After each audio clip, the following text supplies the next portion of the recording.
একেদিনাই বড়োভূমিত ডক্টৰ হিমন্ত বিশ্ব শৰ্মা আৰু গৌৰৱ গগৈ।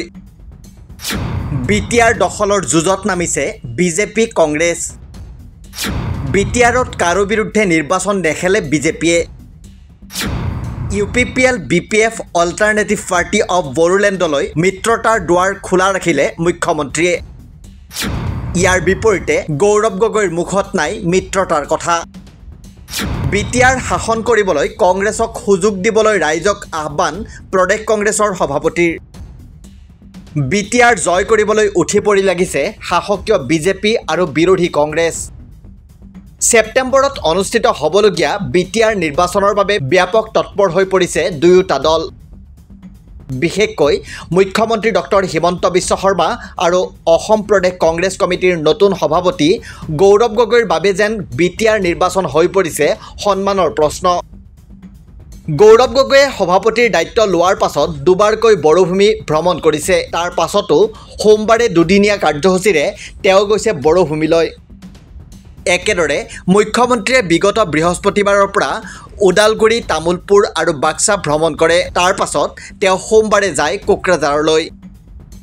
ইয়াৰ বিপৰীতে গৌৰৱ গগৈ যায় ওদালগুৰিলৈ। কোকৰাঝাৰত দলৰ কাৰ্যকৰ্তাৰ এখন সভাত অংশ লয় মুখ্যমন্ত্ৰীয়ে।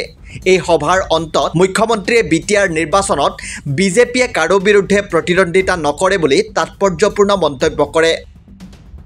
অৰ্থাৎ অকলে নিৰ্বাচনী যুঁজত বিজেপি নামিলেও UPPL BPF আৰু নৱগঠিত অঞ্জলি দৈমাৰীৰ নেতৃত্বাধীন অল্টাৰনেটিভ পাৰ্টি অৱ বড়োলেণ্ডলৈ মিত্ৰতাৰ দুৱাৰ খোলা ৰখাৰ কথাকে ক'লে মুখ্যমন্ত্ৰীয়ে।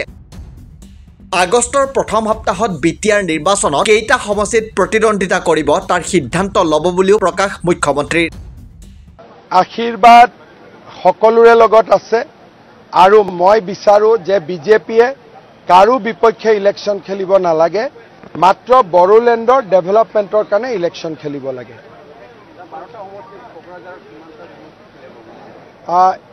আমি 21 তাৰিখৰ পৰা প্ৰত্যেকটো সমষ্টিলৈকে মই যাম, সভাপতি মহোদয় যাব আৰু আমাৰ অবজাৰ্ভাৰসকলেও প্ৰতিবেদন দিব।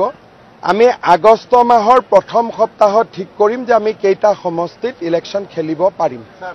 ইফালে UPPLৰ মুৰব্বী তথা BTCৰ মুখ্য কাৰ্যবাহী সদস্য প্ৰমোদ বড়ো আৰু BPFৰ মুৰব্বী হাগ্ৰামা মহিলাৰীৰ সমষ্টিত বিজেপিয়ে প্ৰতিদ্বন্দ্বিতা কৰিব নে নকৰে সেই সিদ্ধান্ত বৰ্তমানেও লোৱা নাই। দলে প্ৰেৰণ কৰা পৰ্যবেক্ষকৰ প্ৰতিবেদনৰ ভিত্তিতহে এই সিদ্ধান্ত ল'ব বুলিও সদৰি কৰে মুখ্যমন্ত্ৰীয়ে।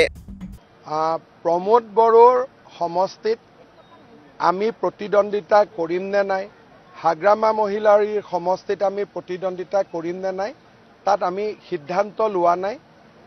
এই গোটেই প্ৰতিবেদন অহাৰ পিছতহে আমি সিদ্ধান্ত ল'ম। এতিয়ালৈকে আমি কোন সমষ্টিত খেলোঁ ক'তো সিদ্ধান্ত লোৱা নাই, মাত্ৰ আমি প্ৰভাৰী পঠিয়াইছোঁ, তেওঁলোকে ৰিপৰ্ট দিব আমাক।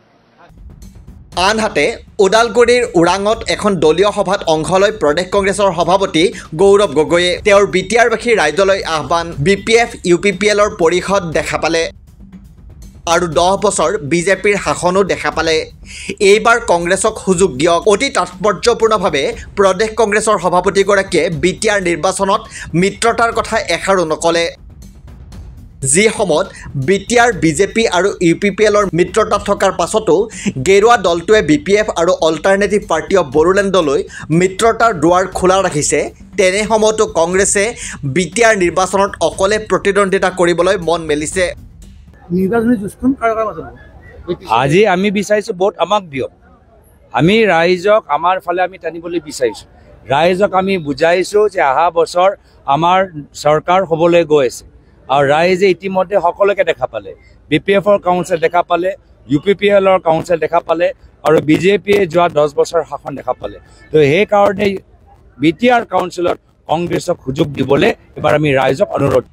বড়োভূমিত একেদিনাই মুখ্যমন্ত্ৰী ডক্টৰ হিমন্ত বিশ্ব শৰ্মা আৰু প্ৰদেশ কংগ্ৰেছৰ সভাপতি গৌৰৱ গগৈৰ উপস্থিতিয়ে বিটিআৰ নিৰ্বাচন যে এইবাৰ অতি আকৰ্ষণীয় হ'ব তাৰ উমান দিছে। ইতিমধ্যে সভাপতিৰ দায়িত্ব লৈয়ে প্ৰথম বড়োভূমিলৈ যাওঁতে গৌৰৱ গগৈয়ে দিছিল এইবাৰ যুঁজ এখন হ'ব বুলি ধ্বনি। তাৰেই যেন এতিয়া আগজাননী পোৱা গৈছে, কাৰণ সভাপতিৰ দায়িত্ব লোৱাৰ পাছত গৌৰৱ গগৈৰ বাবে বিটিআৰ নিৰ্বাচন হ'ব অগ্নি পৰীক্ষা। এই পৰীক্ষাত তেওঁ সফল হ'লে আসন্ন বিধানসভা নিৰ্বাচনত সলনি হ'ব পাৰে ৰাজনৈতিক সমীকৰণ। নিউজ ডেস্ক ৰিপৰ্ট, দি ক্ৰছ কাৰেণ্ট।